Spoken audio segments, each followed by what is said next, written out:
Games can be frustrating, and challenge is usually a good thing. We might get stuck on a puzzle for longer than we'd like, or have an enemy encounter set us back farther than expected, and it's acceptable. But some games f*** us.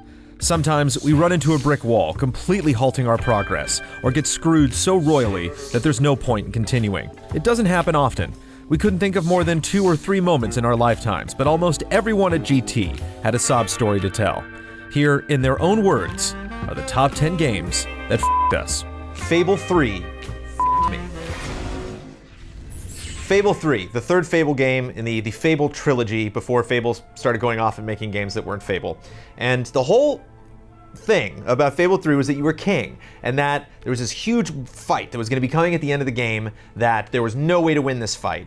And your brother was a big ass, and you had to deal with your brother, and he was being really cruel to people, but you find out that he's actually only being cruel to people because he needs to raise money, so he's got to really tax people and do these awful things because he's got to raise money, because he's got to build an army, because this darkness is coming to basically destroy the kingdom. So there's this dichotomy in the story of Fable 3 where like you need money or you need to be nice to people, and there's no way to do both. But there is actually, because in Fable, ever since the first Fable, there are mini games and real estate and, you know, selling loot, and there's all sorts of ways to just make a ridiculous amount of money. And so when I went into Fable 3 and they said, you know, you're not going to have enough money to support this army, so you really have to decide whether you want to screw people over to save the kingdom or whether you want to be nice to people, and then we'll all have to fight this almost unwinnable fight at the end of the game. And I thought immediately, from recognizing that in Fable 3, oh, I'm going to have the best of both worlds, because I'm going to save up enough money, and because I'm going to be completely patient and take my time playing the game and just have a ton of money and then finish the story and have the best of both worlds. Well, the story progression via the calendar in Fable 3 is extremely ambiguous. So when you finish a story segment, the story leaps forward at completely random intervals of time. So it might be like, it might jump a year, or it might jump 2 months, or it might jump a week. You don't know. And it like interchanges those, you know, periods of time throughout the game. And so I think it was something like 3 months away from when the attack was going to happen that I was stopped at the story, and I figured, okay, I'm going to do one more chapter in the story and move ahead, and then it'll probably be like 3 days before they attack. And it jumped from 3 months or something equivalent to that amount of time to the war. And even though I had the money in front of me, I was actually physically at that moment standing in front of all the riches that I had built up. I couldn't spend any of it on the army because it was actually time to fight. Like they were like, oh nope, the army's here. You know, even though you're king, we're not going to give you any prep on the army, on this giant, massive darkness monster showing up. We got to go deal with this fight now. Sorry you didn't save enough money. We told you it was going to be difficult, but you didn't. You just set an arbitrary jump in time that prevented me from actually having the best of both worlds and you know, building up all of the money that I had spent a really long time building up, because you just automatically oversaved my save and you f***ed me. Let the battle for Albion begin. Force Gemini f***ed me. So in 1999 on the Nintendo 64, Rare is pumping out a lot of games. You've got Donkey Kong 64, you've got Banjo-Kazooie, but you've also got Force Gemini, which is a strange third-person shooter, which is kind of ahead of its time on the Nintendo 64, but it doesn't control very well, but it's still a pretty interesting game, so I'm having a lot of fun with it. But in order to 100% the game, and in fact complete the game and get the real ending, you need to rescue all of the tribals, which basically tiny little pandas, scattered throughout all of the levels. Okay, fine, I like animals, I'll rescue some pandas. Turns out that the enemies in those levels are also hunting those pandas, and if they kill them, you have to start the level over completely. And if you don't rescue all the pandas in time, then you're going to have to play the whole thing over again. So there's one particular level where there's an enemy that specifically hunts down pandas, and you don't know where they are. And so every time I play the level, I'd pick up all of them but one, and never find the last one. And it's because this guy was hunting them down. I never beat the game. I killed a lot of pandas myself out of rage. I don't like pandas anymore. EverQuest f***ed me. In 1999, I was 10 years old, and I had been reading in game magazines about EverQuest, this online, massively multiplayer game with these huge landscapes where you could team up with other people to take down these gigantic foes. I was super excited. My 10-year-old mind was freaking out. And I actually convinced my parents to give me a copy, to pay the $15 a month. I was like, no, I'll just do the free month. It'll be okay, the free 90 days or whatever it was at the time. And the first night that I logged in after school, I had no idea what I was doing. There were so many things that didn't make sense to me. I couldn't figure any of it out. And this guy came up to me, and he looked like he'd been playing the game for a super long time. He had like a full set of armor. I don't remember what class he was, but he's like, oh no, I'm an expert at this. I've been playing for months, and if you just come over to this area, there are really easy enemies to kill, and you'll level up fast. Don't worry about it, and I'll help you out. I'll help you kill him. We'll do it together. And along the way, he was asking me questions. He was saying like, oh, I'm from New York. This is what it's like in the big city. I'm from the Midwest at the time, so all of this is very fascinating to me. I grew up in a super small town. And the minute that we sort of step away from the main area, dude just kills me, runs away. That's what he does. And I'm just sitting there feeling more wronged than my 10-year-old self had ever felt. And I uninstalled EverQuest and didn't pick up MMOs again until World of Warcraft.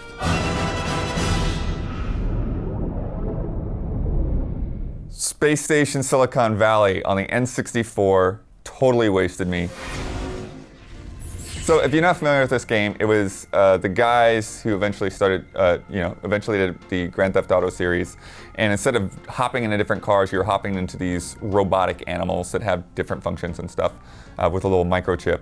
So anyways, there, as many games have, especially open world games, there were collectibles to grab. And you'd pick up all these collectibles, and at the end, you would get an extra bonus level. Problem is, this is an N64 cartridge, and there was no patches or anything that could be done about it. And the last collectible, it was not tagged correctly. So when you went to pick it up, you just kind of walked through it, and it was just forever just sitting there floating, taunting you, and nothing you could do would get over it. The only upside, there were still cheat codes in those days, and you could just put in a cheat code and get to the level like that.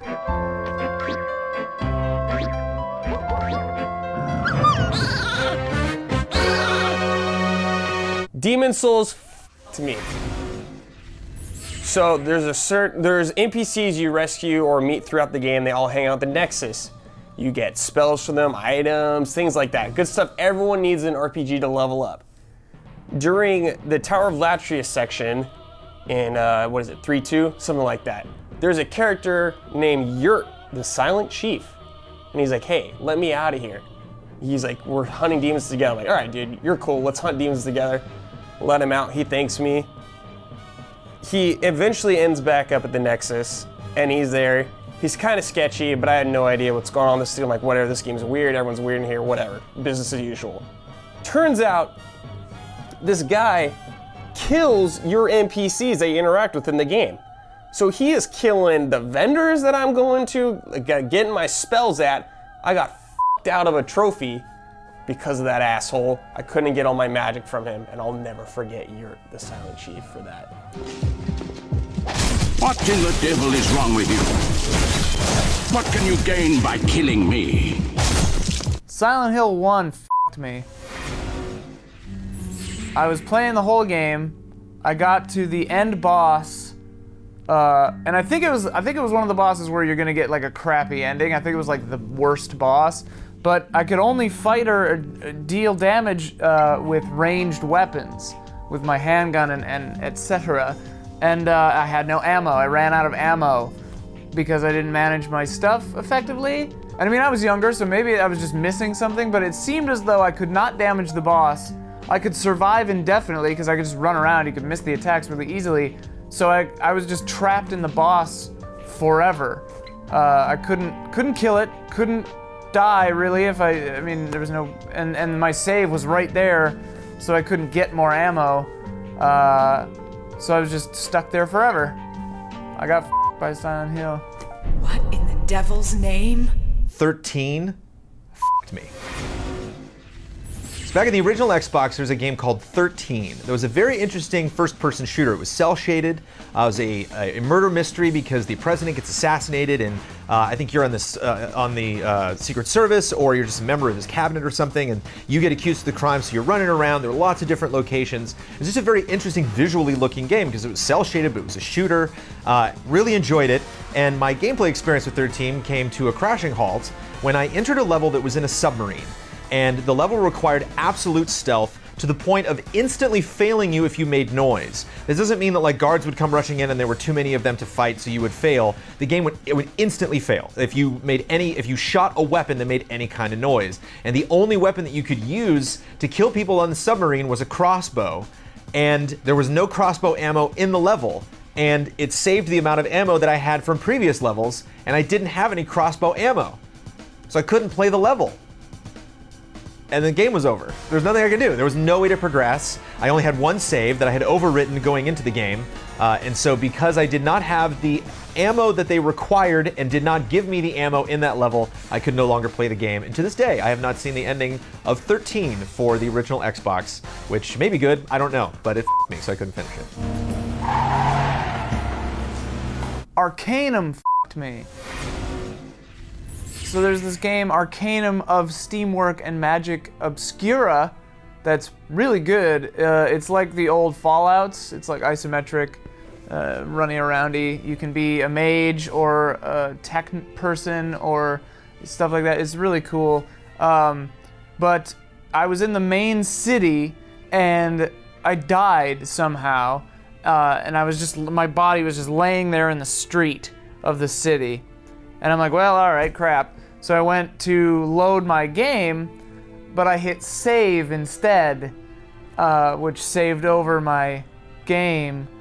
So then I could go into the game and load my save and watch my dead body sit there on the road as townspeople wandered around, and my followers were just like, oh, hey, we better get going, or whatever. Yeah, so that kind of me. In Arcanum, the old ways of magic and the new ways of technology collide. Darksiders 2 fucked me. So I got OCD. I need to finish every single game I play, even if it's as bad as Never Dead. I have to finish. I have to do everything in a game, completionist. It's brutal.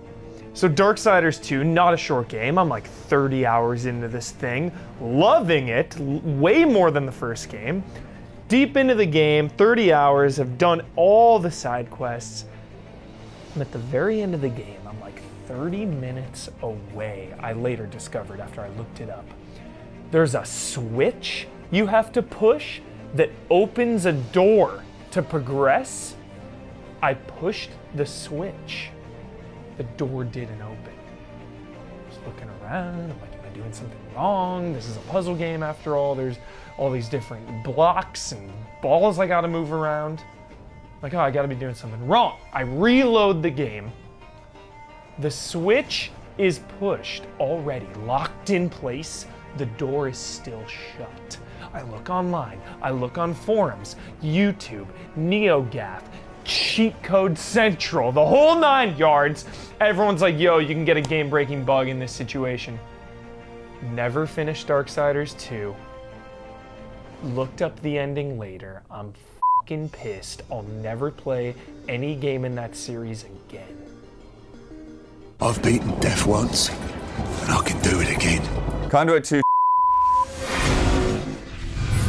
So I got totally messed up by Conduit 2. Because I was doing the review before the patches came out, and their save system was not very adequate, basically. So what would happen was, in this shooter, it would just auto-save constantly, and it didn't have like 2 checkpoints or manual saving or go and replay a level, start over a level or anything. It was just like, you just kept saving as you moved through the game. And I got to this point where I went through a door and there were enemies, and so I strafed to the right, but it was dark and I didn't see there was a pit next to me, and I fell into the pit. Well, the game decided to save right as I was falling into the pit. And so when it reloaded the game, I was just falling into the pit again, and restart, all the good stuff, just constantly falling into a pit. Oh well, no one ever said saving the world would be easy. This week, we scored the Rockin' gameplay launch trailer for Halo 5 Guardians on our main YouTube channel. We also scored the latest Dragon Quest game, Heroes, on our second channel, GT Reviews. We'll see you next week for another GT Countdown.